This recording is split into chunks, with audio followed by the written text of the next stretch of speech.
2 सुनील तटकरे आणि 3 अनंत गीते एकाच मतदारसंघात एकमेकांविरोधात निवडणूक लढवणार आहेत। ऐकायला थोडंसं विचित्र वाटलं असेल, पण हे खरं आहे। कल्पना करा, एकाच मतदारसंघात आता गल्लोगल्ली रिक्षा फिरतील। सुनील तटकरेंना प्रचंड मतांनी विजयी करा, पण कोणत्या तटकरेंना विजयी करा याबाबत मतदार गोंधळात असतील। लोकांच्या दाराबाहेर अनंत गीते तुम आगे बढोच्या घोषणाही ऐकायला मिळतील, पण कोणते गीते पुढे जातील आणि कोणते गीते मागे राहतील हे मात्र मतदारांना कळणार नाही।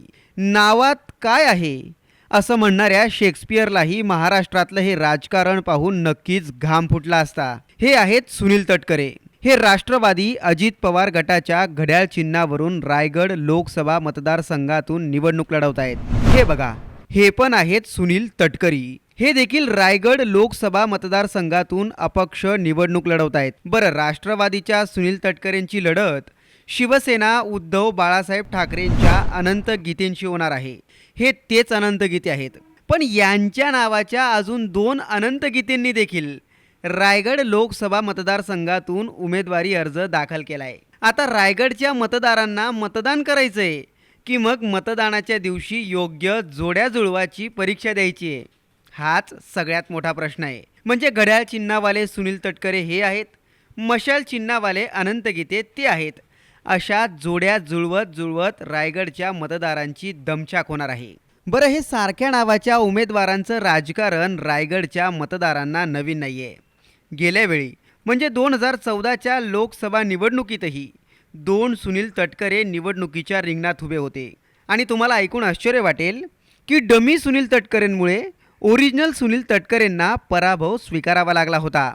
तो कसा ते पहाच, पण त्याआधी तुम्ही जर का साम टीव्हीच्या यूट्यूब चॅनलला सबस्क्राईब केलं नसेल तर असेच नवनवीन व्हिडिओ पाहण्यासाठी चॅनल सबस्क्राईब करा आणि बेल आयकॉन क्लिक करायला विसरू नका।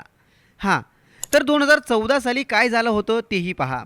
2014 साली ओरिजिनल सुनील तटकरेंनी घड्याळ चिन्हावर निवडणूक लढवली होती। या निवडणुकीत शिवसेनेच्या अनंत गीतेंना 3,96,178 मते मिळाली होती आणि सुनील तटकरेंना 3,94,068 मते मिळाली होती। म्हणजे फक्त 2,110 मतांनी सुनील तटकरेंचा पराभव झाला होता। आणि जे दुसरे सुनील तटकरे होते म्हणजे डमी सुनील तटकरे, यांना माहिती आहे किती मते मिळाली होती? तब्बल 9,849 मते मिळाली होती। आता तुम्हाला समजलंच असेल, म्हणूनच यंदा रायगडात 2 सुनील तटकरे आणि 3 अनंत गीते आहेत।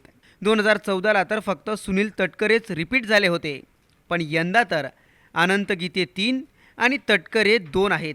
आता या निवडणुकीत काय होतं, मतदार कुणाला आणि कसं मतदान करतात आणि नावांचा हा घोळ कसा सोडवतात हे पाहणंच महत्त्वाचं ठरणार आहे।